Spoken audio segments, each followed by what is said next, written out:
Hey everyone, welcome back to another video. आज हम पढ़ेंगे section 482 which is a part of bail का provisions under BNSS।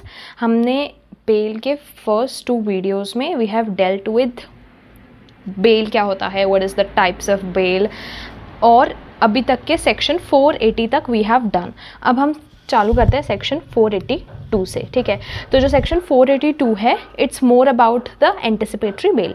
Anticipatory bell वो bell होती है जो कि जिस चीज़ के लिए आप अप्लाई करते हो बिफोर गेटिंग अरेस्टेड। ठीक है, अगर किसी पर्सन को लगता है कि वो आने वाले टाइम में अरेस्ट होने वाला है तो वो बिना अरेस्ट हुए तब तक, है ना, बिना अरेस्ट हुए in the sense before getting arrested, वो बेल के लिए अप्लाई कर सकता है इन अ कोर्ट ऑफ लॉ। तो उसको हम बोलते हैं एंटिसिपेटरी बेल। ठीक है, तो जो सेक्शन 482 है it mainly deals with that only. देखिए यहाँ पे लिखा भी हुआ है टाइटल में, direction for grant of bail to person apprehending arrest. मतलब ऐसा पर्सन को बेल ग्रांट करना जो कि इज एप्रीहेंडिंग मीन्स जिसको लग रहा है, जो कि प्रोबेबल समझता है अपना अरेस्ट होना। ठीक है, नाउ सबसेक्शन 1 क्या बोलता है कि where any person has reason to believe that he may be arrested on an accusation of committing a non bailable offence, है ना। जब किसी पर्सन को लग रहा है कि for a non bailable offence वो फ्यूचर में कभी भी अरेस्ट हो सकता है for an accusation of a non bailable offence, उसके पास एक रीज़न है ये बिलीव करने का। ठीक है, when any person has reason to believe, तो वो पर्सन अप्लाई कर सकता है हाई कोर्ट में या सेशंस कोर्ट में। अब दिस इज स्पेसिफिकली जो हमारी डेजिग्नेशन है वो कोर्ट्स की, वो या तो हाई कोर्ट में अप्लाई कर सकता है, सेशंस में। अभी मजिस्ट्रेट कोर्ट में या फिर JMFC chief judicial magistrate JMFC या JMSC की बात नहीं हो रही है। ठीक है, या तो you can apply at High court और you can apply at Sessions Court. तो जब आपको लग रहा है कि you can get arrested in the near future, so you can apply for a bail even before that arrest, even if you are getting arrested for a non bailable offence. ठीक है, हमने सेक्शन 480 में पढ़ा कि non bailable offence में कैसे bell मिलती है। तो एंड कोर्ट में if it thinks fit direct that he shall be released on bail in the event of the arrest. और फिर हाई कोर्ट या सेशन कोर्ट अगर उनको लगता है कि ठीक है बेल दी जा सकती है, तो वो उस केस में उस बंदे को बेल दे सकते हैं अगर he gets arrested in the future. अब सबसेक्शन 2 बोलता है कि डायरेक्शन बाय हाई कोर्ट और सेशंस कोर्ट में include such conditions in the light of the facts of the particular case as it may think fit. अब directions मतलब कि अगर हाई कोर्ट और सेशंस कोर्ट ये डिसाइड करता है कि that person is going to get bail if he is arrested in future, ठीक है, तो उस डायरेक्शन या उस बेल में क्या क्या कंडीशंस जो हैं वो होनी चाहिए।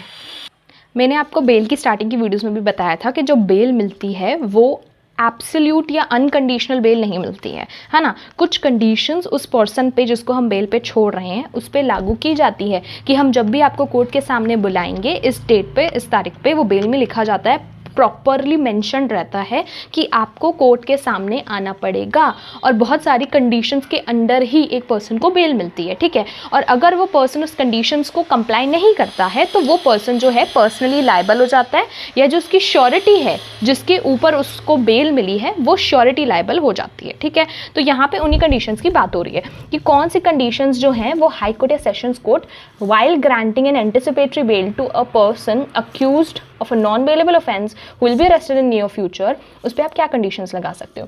सच conditions in the light of the facts of the particular case as it may think fit. तो ऐसी कंडीशंस जो उस सर्कमस्टांसेस उस केस के से रिलेटेड है वो ठीक लगती है, वो कंडीशन तो आप लगा सकते हो, इंक्लूडिंग। अब यहाँ पे कंडीशंस दी हुई है कि और वो क्या क्या इंक्लूड कर सकती है। पहला, A condition to make himself available for interrogation by police officer as and when required। ठीक है, मैंने बताया था कि आप कोर्ट के सामने आपको अपीयर होना पड़ेगा जब भी कोर्ट बुलाए, और ये वाली जो कंडीशन है वो ये बोल रही है कि आपको जब भी कोई पुलिस ऑफिसर इंटेरोगेशन के लिए बुलाएगा तब उस पर्सन को जिसको बेल मिली है उसको अपने आप को प्रेजेंट करना पड़ेगा for interrogation for investigation by the police officer. ठीक है, अब सेकेंड कंडीशन क्या है, condition that person shawl not directly or indirectly make any inducement, threat, promise to any person acquainted with the facts of the case so as to dissuade him from disclosing such facts to the court।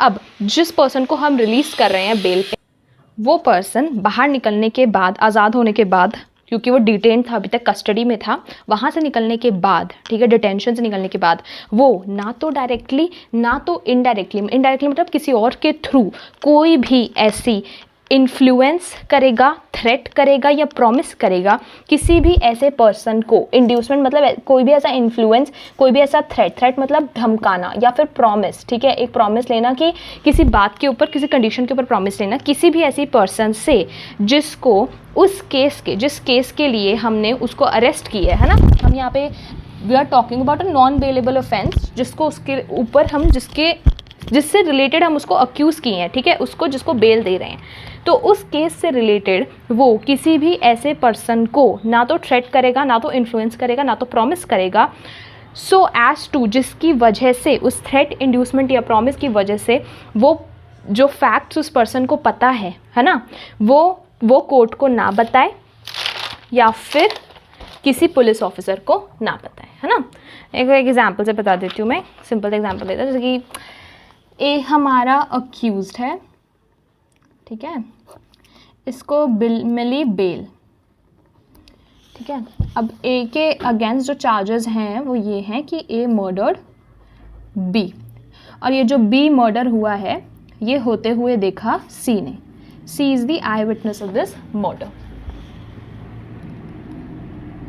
तो A जब उसको bell मिल जाए तो उस bell की conditions में ये एक आएगा पॉइंट कि बेल मिलने के बाद सी या ऐसा कोई भी व्यक्ति, ऐसा कोई भी person, he could be anybody, जैसे सी तो क्योंकि यहाँ का आई विटनेस है ना इस मर्डर का, तो मेन तो सबसे पहले वो सी के पास ही जाएगा अगर उसको बेल मिली, ठीक है। वो सी के पास जाके ना तो उसको थ्रेट कर सकता है, मतलब डरा धमका सकता है, गुंडागर्दी करना कि तूने ये बात जाके कोर्ट में बताई, पुलिस ऑफिसर को बताई कि मैंने बी को मर्डर किया है ना, तो फिर मैं तेरे को कुछ कर दूंगा, या मैं तेरे परिवार वाले को या रिलेटिव्स को आई विल हर्ट देम, है ना। ऐसा थ्रेट करना, प्रॉमिस करना, सी को बोलना कि तू मेरे से वादा कर, तू ये बात आगे जाके किसी को बताएगा नहीं है, तू पुलिस ऑफिसर कोर्ट के सामने कभी ये कबूल नहीं करेगा कि मैंने बी को मर्डर किया, ठीक है। सो थ्रेट करना या इंड्यूस करना, किसी भी तरीके से उसको इन्फ्लुएंस करना, पैसे दे के या फिर उसको डरा धमका के या फिर एक्सटॉर्शन करके, किसी भी तरीके से सी को ऐसे इन्फ्लुएंस करना कि वो फैक्ट्स जो हैं केस के, या जो him being an I witness, वो जाके कोर्ट में या पुलिस ऑफिसर के सामने जो है वो चीज़ को ना बताए। तो ये जो एक कंडीशन है, ये जब भी आप किसी को बेल मिल रही होती है तब उसमें एज अ कंडीशन ऐड करते हो कि आप बाहर जाके इस केस से रिलेटेड अगर कोई भी पर्सन है तो आप उसको थ्रेट, प्रॉमिस या इंड्यूस नहीं करोगे, इस वजह से कि वो आपसे रिलेटेड और इस केस से रिलेटेड उसको जो पता है वो चीज़ें कोर्ट या कोई पुलिस ऑफिसर को जो फैक्ट्स उसको पता है वो ना बताए। So you will not do it, ये एक कंडीशन होती है। और अगर आपने ये कंडीशन वायलेट की, अगर ए ने जाके सी को धमकाया, डराया, पिटाई की, जो भी किया उसने, अगर उसने ये कंडीशन वायलेट की तो जो उसको बेल मिली है वो कैंसिल हो जाती है, ठीक है। तो यही वाला हमारा जो है बोल रहा है कंडीशन। अब आते हैं नेक्स्ट कंडीशन पे। A condition that the person shawl not live India without previous permission of the court. Simple condition है कि जब आप बेल दे रहे हो किसी ऐसे पर्सन को who is accused of non bailable offence and who is anticipating his arrest, तब आप उस पर ये कंडीशन भी डाल सकते हो कि तुम हमारी परमिशन, कोर्ट की परमिशन के बगैर इंडिया लीव नहीं कर सकते, इंडिया को छोड़ के भाग नहीं सकते। Fourth, such certain conditions may be imposed under section 480 subsection 3 as if bail were granted under that section. और ऐसी कोई भी कंडीशन जो सेक्शन 480 के सबसेक्शन 3 में दी गई है, आप वो कंडीशन भी इम्पोज कर सकते हो, ठीक है। तो ये अभी तक हम कंडीशंस की बात कर रहे थे कि जब आप हाई कोर्ट या फिर सेशंस कोर्ट किसी भी पर्सन को एंटिसिपेटरी बेल दे रहा है तो उस बेल में क्या क्या कंडीशंस लगा सकते हैं। अब देखते हैं subsection 3। If such person gets thereafter arrested, है ना, जिस पर्सन को डर था कि वो अरेस्ट हो सकता है इसलिए वो एंटिसिपेटरी बेल के लिए अप्लाई कर रहा था, अगर वो पर्सन आगे जाके इन द नियर फ्यूचर जब अरेस्ट हो जाता है बिना किसी वारंट के, है ना, विदाउट वारंट, मतलब कि पुलिस जो है वो एक अरेस्ट वारंट जो कि ऑथराइज्ड है कोर्ट्स के थ्रू, उसके अंडर उसको अरेस्ट नहीं करती, बट विदाउट वारंट, बिना किसी ऑथराइजेशन फ्रॉम द कोर्ट के अरेस्ट कर देती है, ठीक है। ऐसा हो सकता है, ये जो है कॉग्निजेबल ऑफेंसेस में होता है विदाउट वारंट के अरेस्ट, ठीक है। तो अगर ऐसा कोई पर्सन जो एंटिसिपेटरी बेल मांग रहा है वो आगे जाके अरेस्ट हो जाता है बिना किसी वारंट के, उसी एक्यूजेशन पे, जिस एक्यूजेशन पे उसने बेल के लिए अप्लाई किया था, एंड उस एक्यूजेशन पे जब वो तैयार हो जाता है at the time of the arrest और at the time while he is in custody to give bail, ठीक है, to be receiving the bail, तब उसको बेल पे रिलीज़ कर देना चाहिए। और अगर मजिस्ट्रेट को लगता है कि उस केस में एक वारंट इशू करना ज़रूरी है उस पर्सन के against, if magistrate thinks that a warrant should be issued in the first instance against that person, first instance मतलब उसको अभी हम बिना वारंट के जेल में कस्टडी में हम लोग उसको रख रहे हैं, ठीक है। तो अगर मजिस्ट्रेट को लगता है कि उसके अरेस्ट के लिए एक वारंट इशू करना ज़रूरी है ना, बिना वारंट के अरेस्ट नहीं करना चाहिए हमको, तो मजिस्ट्रेट जो वारंट इशू करेगा वो एक बेलेबल वारंट होगा, ठीक है। Then a bailable warrant which conforms with the direction of court under subsection 1 shall be issued, ठीक है। अगर तो बिना वारंट के हो गया तो इट्स फाइन, जब आगे जाके उसको, क्योंकि उसने एंटिसिपेटरी बेल के लिए अप्लाई किया, तो आगे जाके जब वो रेडी होगा बेल के लिए तब उसको हम बेल पे रिलीज़ कर देंगे। पर अगर मजिस्ट्रेट को लगता है कि उस केस में जिसमें उसको अरेस्ट किया गया है, जो ऑफेंस है, उसमें एक वारंट इशू करना ज़रूरी है, तब मजिस्ट्रेट क्या करेगा, एक बेलेबल वारंट जो है वो इशू कर देगा, ठीक है। Now let's go to subsection 4. Now it says that nothing in this section shall apply to any case involving arrest of a person accused of section 65 and section 70 subsection 2 of BNS 2023. अब इस sections के जितने भी provisions हैं वो section 65 जो कि rape का सेक्शन है अंडर BNS और सेक्शन 72 जो कि गैंग रेप का सेक्शन है अंडर BNS 2023, इन दो केसेस में इस सेक्शंस के प्रोविजंस अप्लाई नहीं होंगे। मतलब कि you can not take anticipatory bail in rape and gang rape cases. Okay, this is simple. अब हम आगे चलते हैं। अब ये भी बहुत इंपॉर्टेंट सेक्शन है, सेक्शन 483, जो कि है special powers of High court और Court of Session regarding bail. High court और सेशंस कोर्ट के पास क्या स्पेशल पावर्स होती है बेल से रिलेटेड, ठीक है, सेक्शन 483 में दिया है। Let's start with subsection 1. High court और sessions Court may direct any person accused of an offence in custody to be released on bail, and if offence is of such nature which is given in section 480 के subsection 3 में क्या दिया है, 480 के subsection 3 में दिया है offences which have, इसमें दिया है कि जब ऐसे ऑफेंसेस हैं जिनकी सज़ा 7 साल या उनसे ज़्यादा है, सेक्शन 480 में दिया है 7 साल या उससे ज़्यादा है जिसकी सज़ा, ऐसे ऑफेंसेस हैं जो कि इन्वॉल्व करते हैं theft, extortion, murder, culpable homicide, ठीक है, जो कि BNS में दिया है। तो ऐसे ऑफेंसेस के लिए कौन सी कंडीशंस इम्पोज की जाएंगी, ये दिया है सेक्शन 480 के सबसेक्शन 3 में। मैं एक बार दिखा भी देती हूँ, just move back a bit. ये रहा, यहाँ पे दिया हुआ है, this is subsection 3 of section 40। यहाँ पे बता रहे हैं कि ऐसे person who is accused of an offence जिसकी इम्प्रिजनमेंट है 7 साल या उससे ज़्यादा, ऐसा कोई ऑफेंस जो कि चैप्टर 6, 7 और ये जो चैप्टर है क्या बोलते हैं हमारा 17, chapter 17 and yes chapter 6, 7 and 17 में आता है ऑफ BNS। क्या है हमारा 6 है ऑफेंसेस अगेंस्ट ह्यूमन बॉडी, ये है against state and offences against property. तो ह्यूमन बॉडी में तो मर्डर, कल्पेबल होमिसाइड आ गया, प्रॉपर्टी में we have theft, extortion, criminal misappropriation of property, है ना। तो ये ऑफेंसेस या इनकी कोई अबेटमेंट या कॉन्स्पिरेसी या अटेम्प्ट करने में when and how the bail will be granted, और उस बेल की जो है कंडीशंस क्या होंगी, ठीक है। तो अब पावर पे वापस आते हैं कि हाई कोर्ट और सेशन कोर्ट के पास क्या पावर है रिलेटेड टू सेक्शन 480 का सबसेक्शन 3।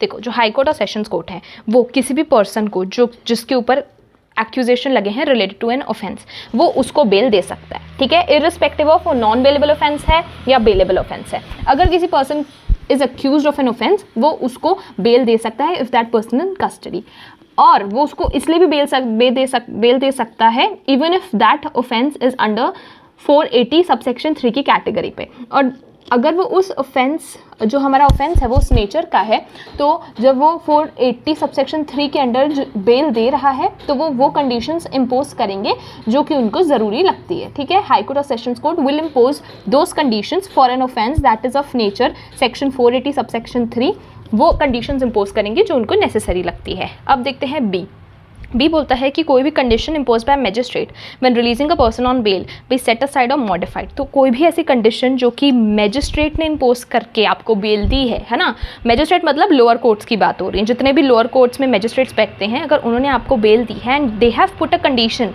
ऑन दैट बेल, ठीक है, तो वो कंडीशन को हाई कोर्ट और सेशंस कोर्ट मॉडिफाई भी कर सकते हैं और सेट असाइड भी कर सकते हैं। मॉडिफाई मतलब ऑल्टर कर सकते हैं, चेंजेस ला सकते हैं उसमें, और सेट असाइड मतलब कि उसको टोटली एनल कर सकते हैं। अब we have provision provided that High Court or Sessions before granting bail to any person accused of an offence which is triable exclusively by Sessions Court or an offence punishable with life imprisonment।